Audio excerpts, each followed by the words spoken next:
Stephen, the Convention Centre Dublin, what's the last 18 months been like? Hi, Owen. It's like for all, it's been really difficult for all in our industry. We've seen events rescheduled, cancelled, switched to digital versions. To give some context, 2019 was our best year, and we welcomed 144,000 visitors and delegates to the CCD. And that dropped to 23,000 in 2020, which of course was front loaded in the first quarter of the year. Yeah. So 16% of that of 2019. But conversely, we were privileged to play host to the Houses of the Oireachtas for just over a year, including the election of the Taoiseach in June of last year.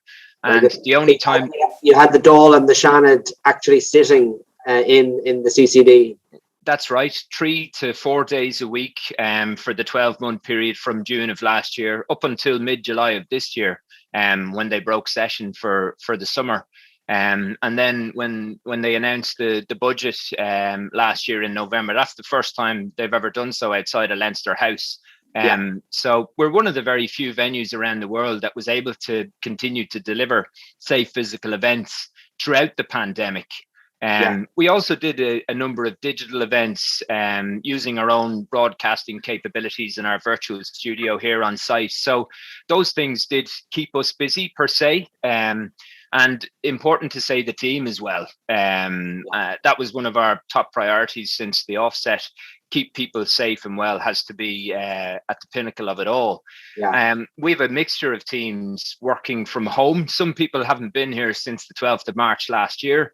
And then there's other teams that have continued to work on site for essential reasons.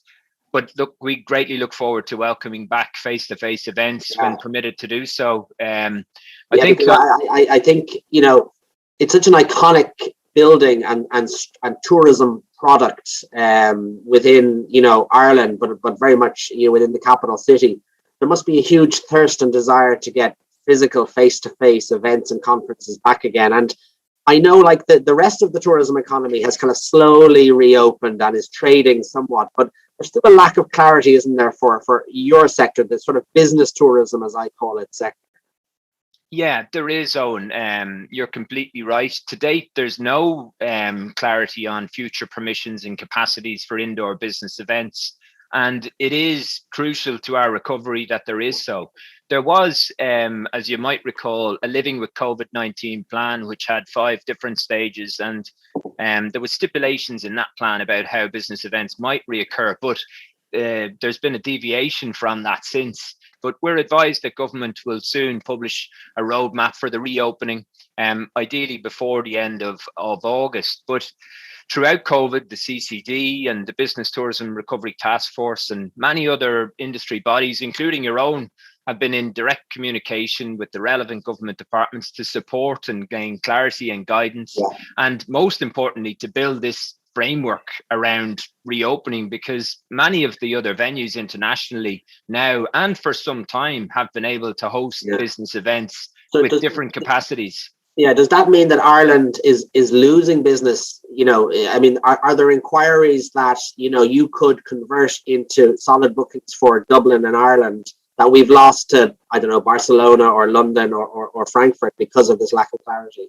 Yeah, well, I suppose there's 2 things.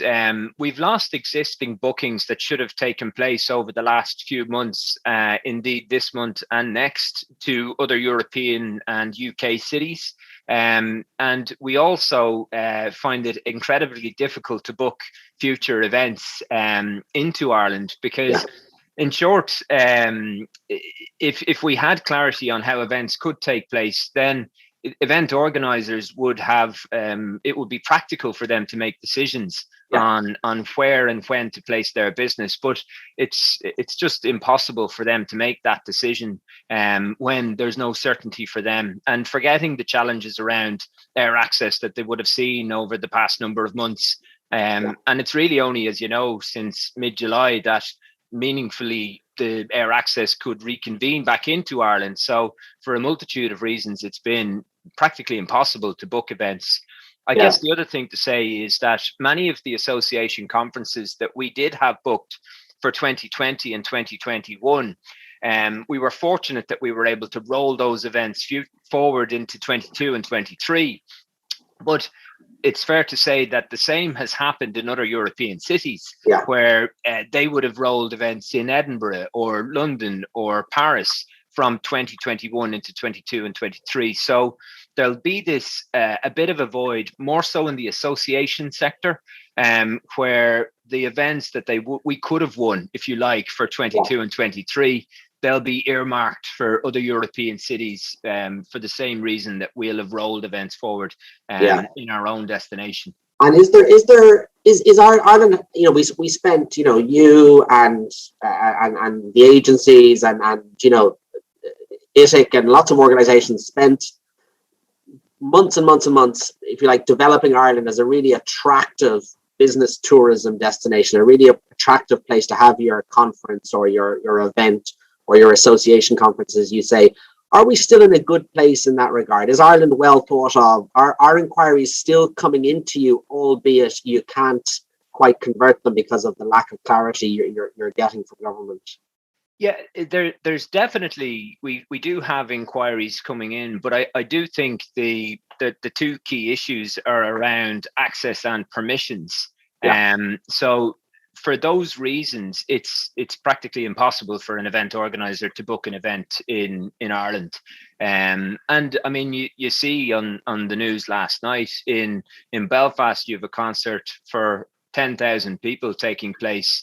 And in Marley Park, you have an event which is cordoned off in pods, and just two different parts of the island. So there's a disparity on our own land, let alone what you see around Europe. So for those reasons, it's just impossible to book an event. But I'm confident that when permissions are in place, all of the other key ingredients are there. In terms of air access now, the digital COVID certificate, just as it's used for indoor dining, can be used to bring people into events, certainly in an interim period of time, whilst we're still living with COVID in some capacity. Yeah. And remind listeners and viewers the value of business tourists, because I don't think people truly appreciate, if somebody comes here for an event or a conference or a corporate gathering, they're big spenders, aren't they, compared to your average leisure tourist? Yeah, that's right. Look, there's been a lot of research done on the behaviors and values of international conference delegates over the years, but business tourists are known to spend about 3 times that of a leisure tourist. And when they have a great experience zone, they also return. So some of the research that Fáilte Ireland have done over the years would indicate that they spend just about 4.5 nights whilst here in Ireland as a business tourist, and each one is worth about €1,600 to the Irish economy, money that would otherwise not be here. And it's spent on taxis, on restaurants, on hotels and gift shops, attractions. In 2019, the international delegates that we had in the Convention Centre alone injected about €60 million into the Irish economy. And business tourism as a whole was worth $750 million in that year. So it's a really significant amount that's injected in. And it's not just of benefit to tourism. It has this really wide circular benefit all around the economy. Absolutely. And a load of tax back to the exchequer and a load of jobs kind of created and sustained as a result of it. So I think it's vital that you do get clarity and you are able to secure business again in future months.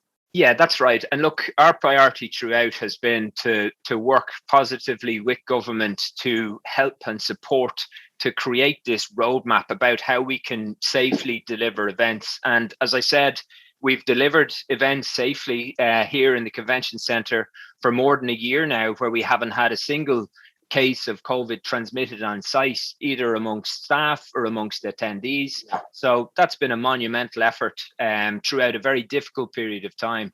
What was true one week at the beginning of the pandemic wasn't true the next. So we've had to constantly adjust and evolve throughout. And we also supported alongside AIPCO and Fáilte Ireland and the Department of Health, the development of the guidelines for business events. And they've been put in place here in the Convention Centre, be it social distancing on site of 2 meters apart, use of masks throughout, hand sanitization, signage, I mean, it's all here in place. So we have a working model by which we can deliver safe events right now. And it's been very challenging as well for your team. I know you have quite a big team. How have things been on the ground, and what's sort of the feedback from colleagues been? Yeah, on a human level, Owen, things have been a real mixed bag, I suppose, over the last 18 months. Actually, it went from a staff briefing in our canteen, which had 60 people in a tight space, to the very next day there was nobody in the building. Yeah. So things changed dramatically, and they changed very, very quickly.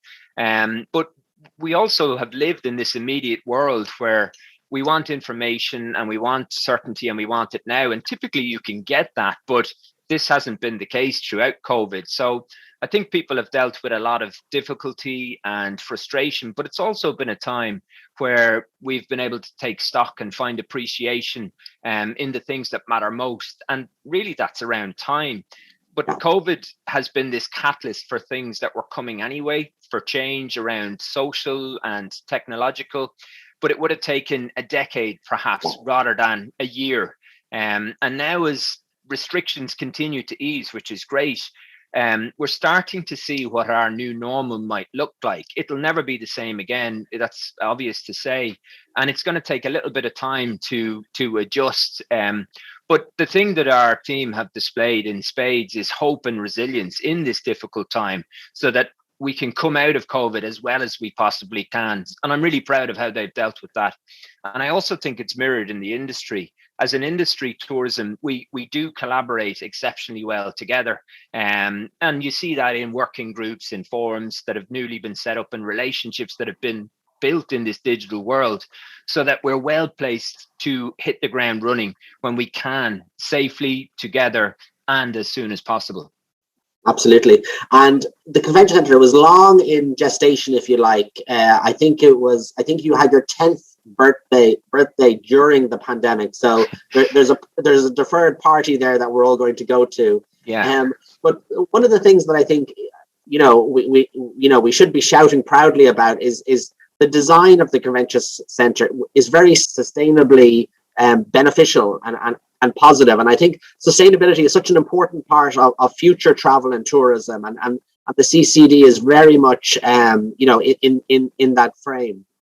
Yeah, that's right. Look, we have a really strong vision to be Ireland's most sustainable venue and a leading expert in sustainability in event delivery around Europe. And we've identified key ambitions around achieving this vision, together with the support of our industry partners and clients and delegates.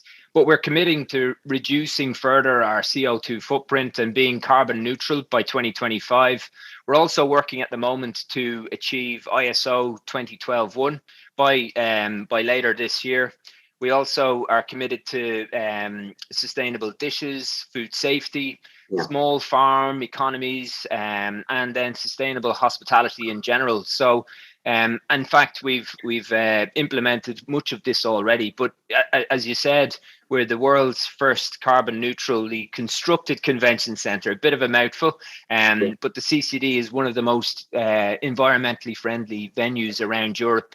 And let's face it, if you're coming here to a conference, or indeed as a leisure tourist, you're typically not getting a ferry, you're coming by plane. Yeah. So we need to work harder to ensure that we can offset that footprint than some of our competitive set. And does that give Ireland an advantage and CCD an advantage to winning business, the fact that you're so, if you like, environmentally friendly? Because that is a consideration, isn't it, for a big event or a big conference in boardrooms, across the world? Yeah, it certainly is. I mean, an event organizer will, when they're making a decision on which destination to pick, they look geographically initially around the world, then they zoom into the continent, perhaps then Northern Europe. So you might be in competition against, call it Edinburgh or London or Copenhagen. One of the main criteria that they look at is how do you perform sustainably? So if you aren't achieving in a meaningful way there, then you're simply off the list. So one of the other things that we have is actually we're one of the only 3 venues in the world to hold a healthy gold venue status, which means that we encourage delegates to use the stairs rather than the elevators. We provide healthy food options throughout their experience here on site as well. So it's all about layers, I suppose, Owen, that you're making things as sustainable as possible for the end user and client themselves. Yeah, no, it's a very positive message. And listen, Stephen, we hope you and other sort of business tourism colleagues get the clarity that you require so that we can start bringing back business tourists to the country, because it's so important to the overall economy. Thanks so much. No, my pleasure. Thank you, Owen. Thanks for taking the time.